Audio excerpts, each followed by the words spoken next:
In the quest to break down exactly what makes the great game of boxing tick, Sport 101 covered a range of boxing affairs that included boxing trainers and coaches and their work, referees and judges and their duties, discipline in the sport of boxing in relation to other combat sports.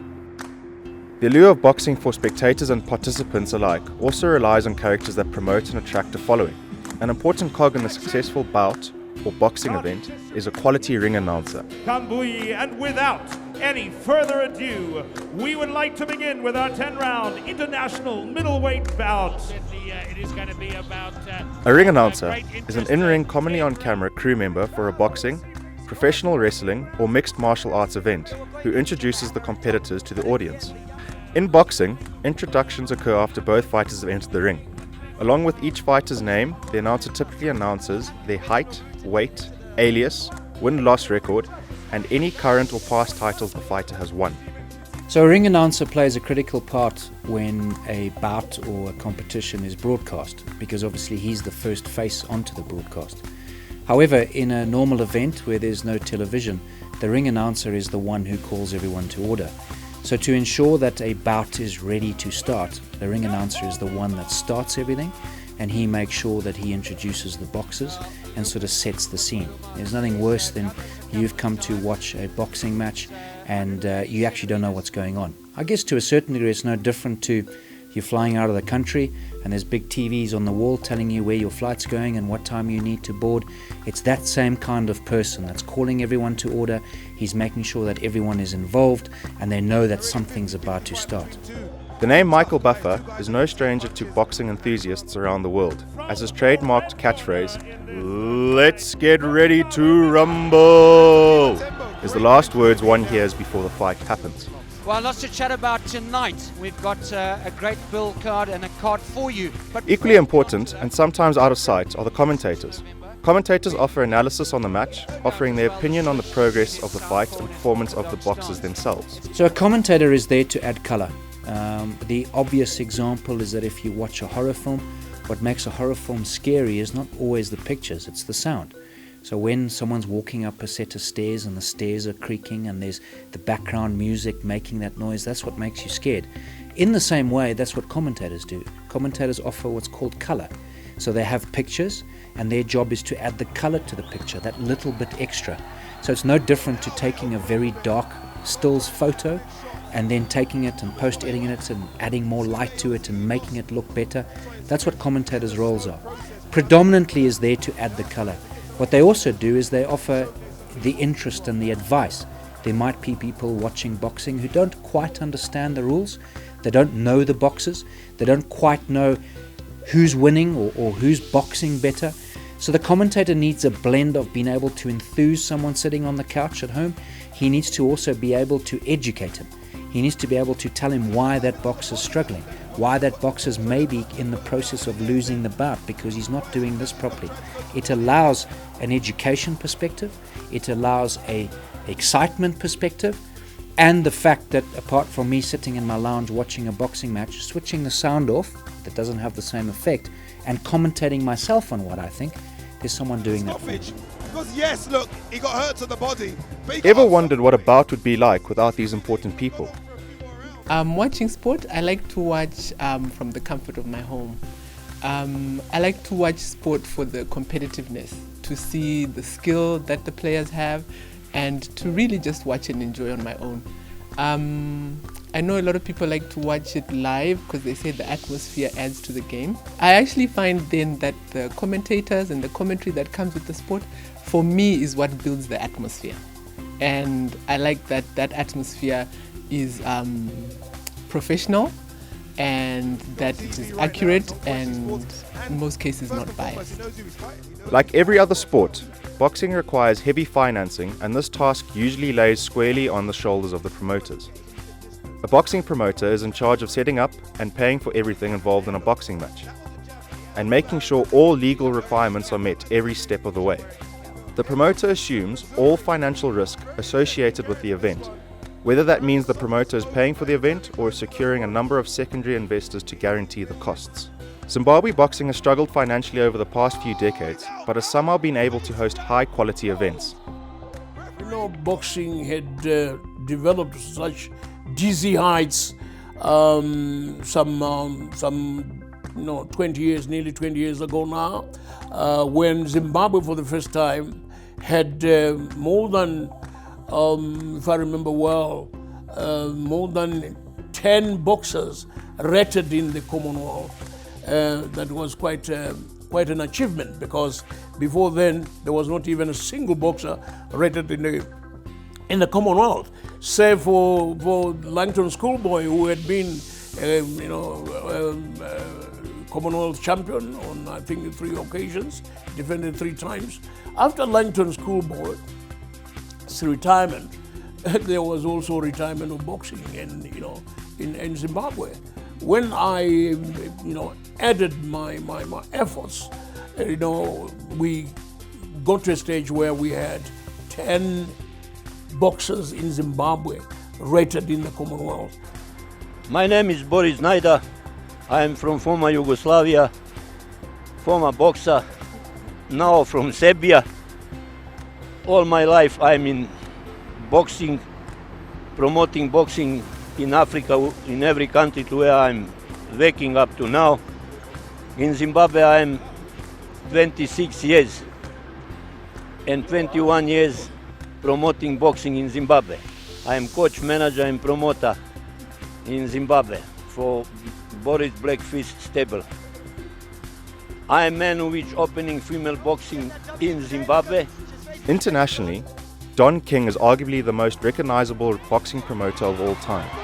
But the names of Stalin Mau Mau, Boris, Chisho and Gerald are very well known in Zimbabwean boxing fraternity. Sponsors, I can assure you that there is a lot of reciprocity when it comes to sponsoring boxing, because I can assure you that it's not money lost at all. If you associate yourself with boxing, I can assure you that you'll have quite a lot of reciprocal benefit in terms of coverage, because at the end of the day, imagine that every time that particular bout is playing, and it's going to be repeated over and over for years and years and years, and your product, when it is attached to to that particular sport, we hope people won't look at boxing as a violent sport, and therefore, because I still believe it's a sport which has got the justifications to coexist with all other sports, and I think boxing is one sport which can also bring a lot of glory to an individual country. But what does it take to be a boxing promoter? If you want to be boxing promoter, you must go and examine to boxing body control. Boxing body control is that one which looking when giving list of you with question. When you answer boxing body control, no, you can promoting boxing. You can't promoting boxing if you don't know about boxing. Even if you're not boxer, but you know about boxing, you must, if you crossing through boxing body control, you can getting license. Be professional boxing promoter. After independence, boxing was the most followed sport in the country. Not only was it well followed, but the athletes that competed at the time were extremely successful. So prosperous was the sport that many would make a living out of it. Although that same situation is true today, the sad reality is that the modern boxer in Zimbabwe is struggling financially. What needs to be done to avert this? In boxing, you don't have pension. You don't have pension. So whereby you do something. So we need to look at better works or better jobs. Like after boxing, what am I going to do? I've got a family to look after. What am I supposed to do to look after that family? I'm no longer fighting.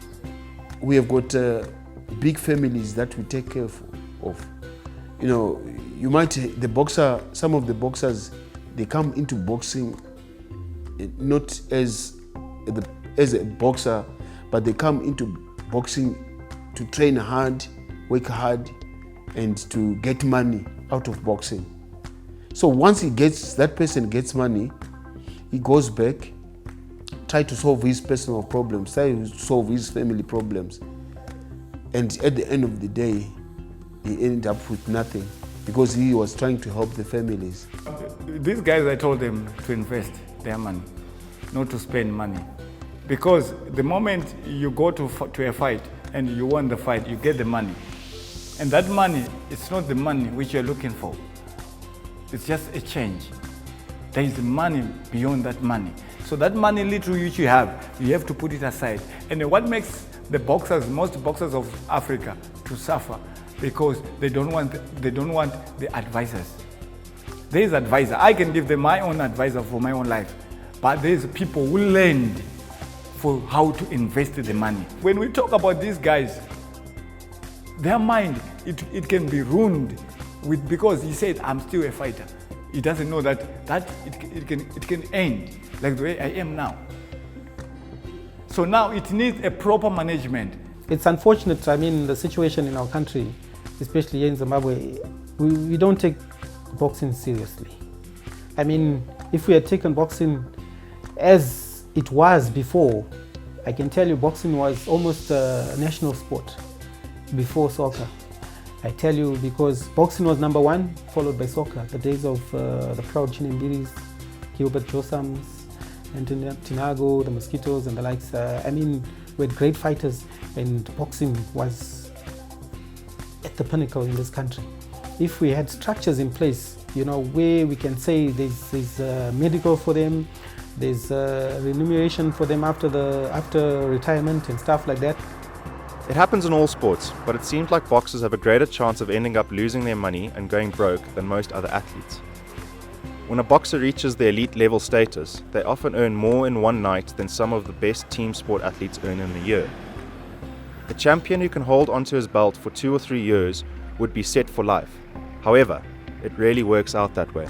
Boxers may have great discipline in the ring and while in training to ensure they can compete in championships and earn exorbitant purses, but it seems that discipline is often non-existent when it comes to their finances. A challenge not only found in Zimbabwe, but globally. How can Zimbabwe stop the stereotype problem?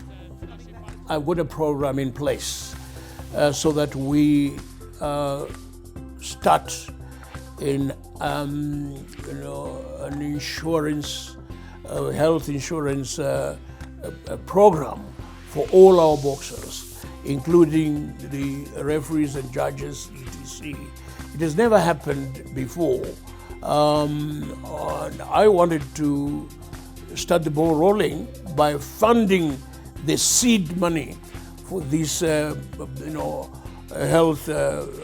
insurance scheme for all our boxers, and ask other promoters to come on board, and even the corporate world to come on board and contribute to this noble cause. This marks the end of the series where we focused on the sport of boxing in Zimbabwe. Catch us again as we bring you more insight into sports on Sports 101.